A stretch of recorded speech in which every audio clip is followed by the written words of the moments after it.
Good morning, everybody.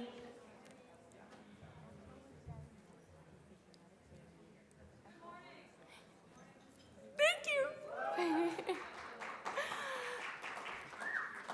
So happy to see everybody here. Could not be more happy.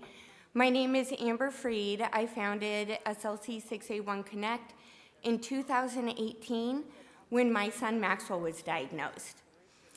Today is going to be action-packed. We have all of our scientific presentations, and somebody's calling me. And then we're going to have the most fun reception. We've had to increase space like 4 times. We're totally at capacity, and at this point, we're just going to start sneaking people in. We are working through some AV issues right now, and so we're going to switch the first presentation with Will Cheesebro talking about his daughter, Riley. They live in Steamboat, Colorado. Can everybody welcome Will?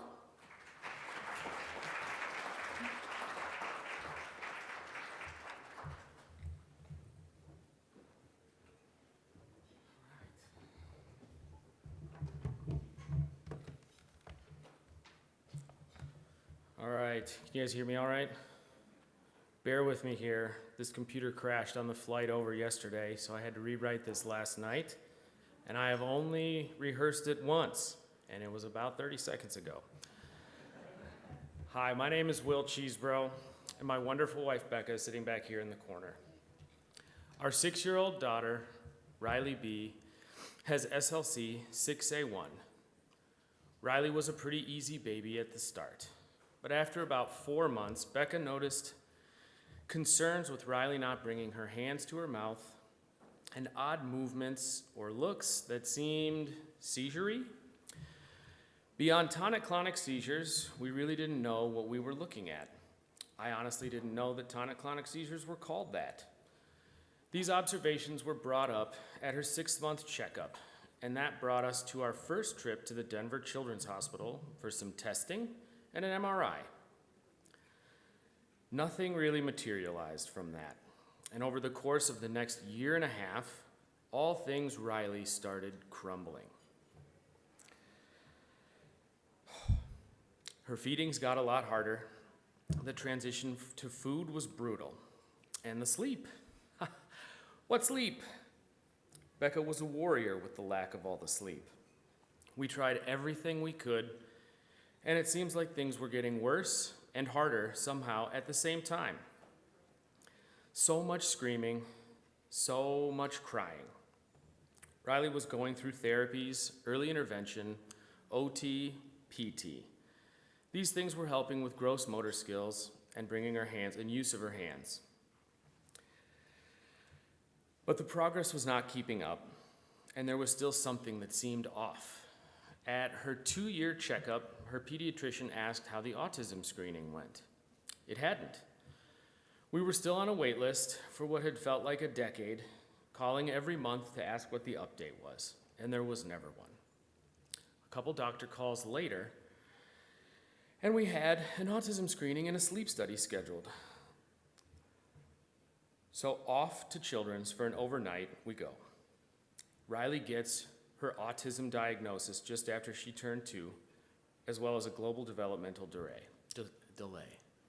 Hooray, we did it. We had something. This opened up more testing, blood work, better therapies. And this is where Riley's journey hit a new gear for her and for us. About 1 week after that doctor visit, before any of the sleep study results are in, Riley had her first tonic-clonic seizure. See, I know what they mean now. There were 0 questions with these. They started around 8 o'clock in the morning on a Saturday. They came in sets of 2, lasting between 1 and 2 minutes, with 30 to 60 seconds in between, happening every 5 to 10 minutes. This led to an ambulance ride to the ER in Steamboat, and then a flight from Steamboat to Denver. These seizure waves lasted until about 7 p.m. that night. None of the seizure medications were working, and eventually Keppra broke the cycle that night in the ICU. After that, the rage hit hard.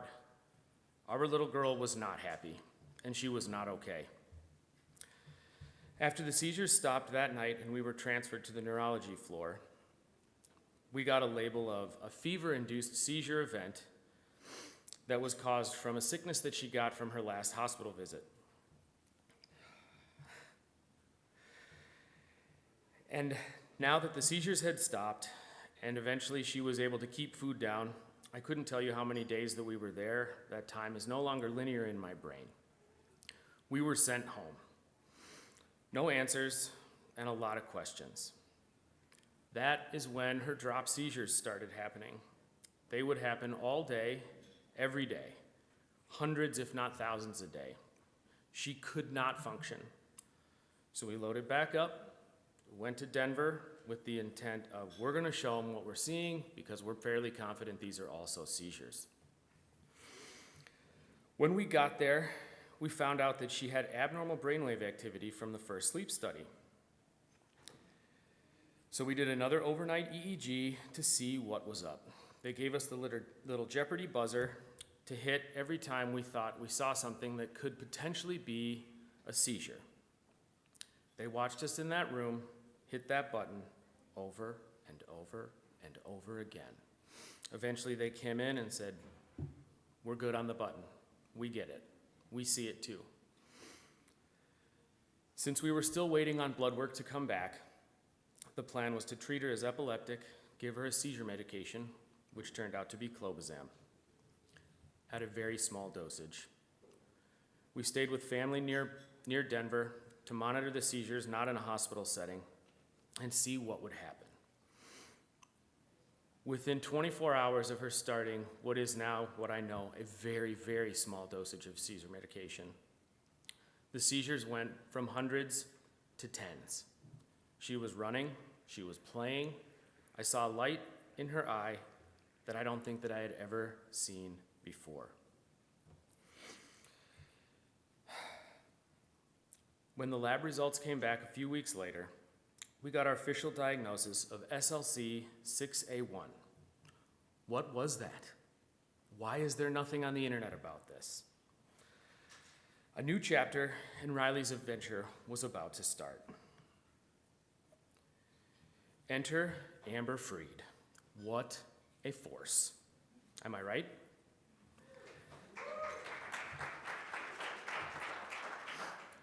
Riley started her seizure medication of clobazam in March and then started the Ravicti trial in July of that year. Riley has been virtually seizure-free since starting Ravicti in July, almost 3.5 years later. And that's all to everything. The end. Right. With all the good things that have happened for Riley, there are still, unfortunately, more turns, twists, with a lot of bumps in her everyday struggles. They usually show in the forms of aggressive behaviors,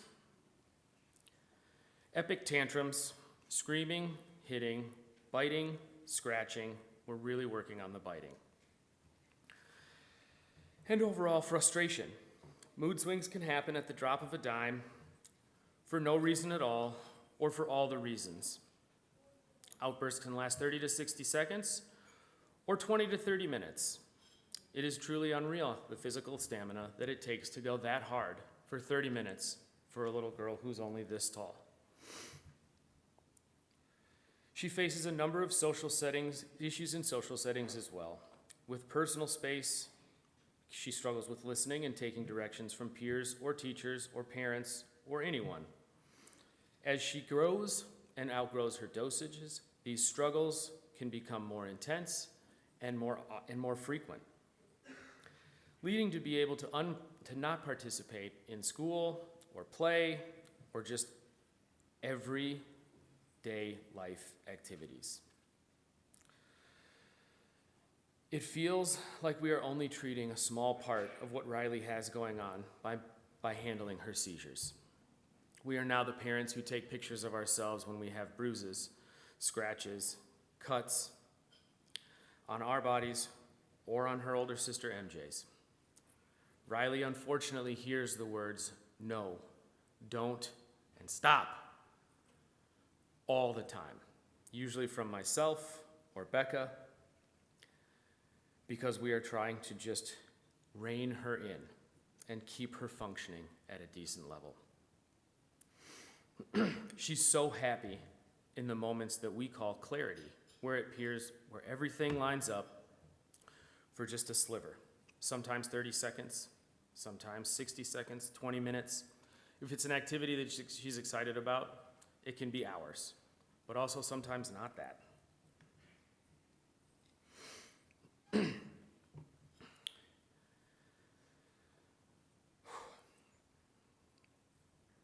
There are no easy days with Riley.